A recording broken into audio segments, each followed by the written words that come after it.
নমস্কার বন্ধুরা, কেমন আছো তোমরা সবাই? আশা করছি সকলে খুব ভালো আছো। আজকে তোমাদের সাথে শেয়ার করব দই বোয়ালের রেসিপি।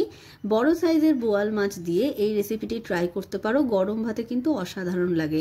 শুরু করার আগে যদি তোমাদের আমার রেসিপিগুলো ভালো লেগে থাকে তাহলে ভিডিওটিকে একটি লাইক দিও, যদি ভালো না লাগে তাহলে একটি ডিসলাইক দিও। তো চলো শুরু করা যাক। সবার প্রথমে দেখো, আমি মাছগুলোকে ভালো করে ধুয়ে লবণ আর হলুদ মাখিয়ে নিয়েছি। এইভাবে আমি প্রায় 2-5 মিনিট রেখে দিয়েছিলাম ম্যারিনেট করতে। তো তারপরে আমি মাছগুলোকে এইভাবে কম তেলে ভেজে নিচ্ছি। আমি এখানে ভাজার জন্য একটা ফ্রাইং প্যান ইউজ করেছি। তো দেখো, লালচে লালচে করে ভাজতে হবে। সাবধানতার জন্য তোমরা এটা ঢাকা চাপা দিয়ে ভাজতে পারো, কারণ বোয়াল মাছ একটু ছেটে। তো দেখো, একটা পেস্ট বানিয়ে নেব মাছগুলো ভাজা হতে হতে।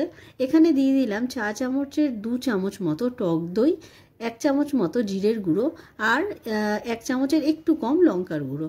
তো ভালো করে মিশিয়ে এটাকে রেখে দেবো।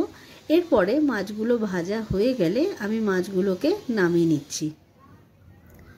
মাছগুলো নামিয়ে নেওয়ার পরে ওই ফ্রাইং প্যানের মধ্যেই আমি সামান্য সর্ষের তেল অ্যাড করলাম। যদি তোমাদের প্রয়োজন না হয় তাহলে অ্যাড করো না। এরপরে আমি দিয়ে দিলাম কালো জিরা আর কাঁচা লঙ্কা ফোড়ন। তারপরে দিয়ে দিলাম কুচনো 2টো পেঁয়াজ। আমি এখানে মিডিয়াম সাইজের 2টো পেঁয়াজ ব্যবহার করেছি।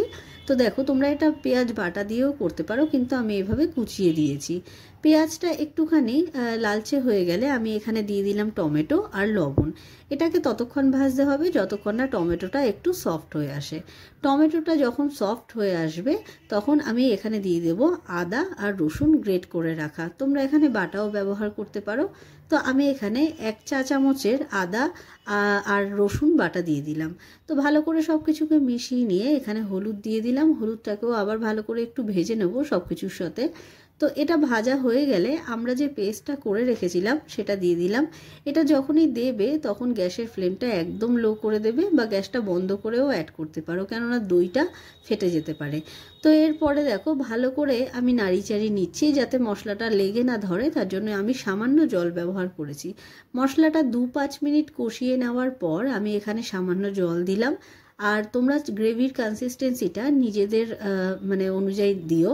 তো আমি এখানে সামান্য জলই ব্যবহার করেছি আর লবণ দিয়ে দিয়েছি।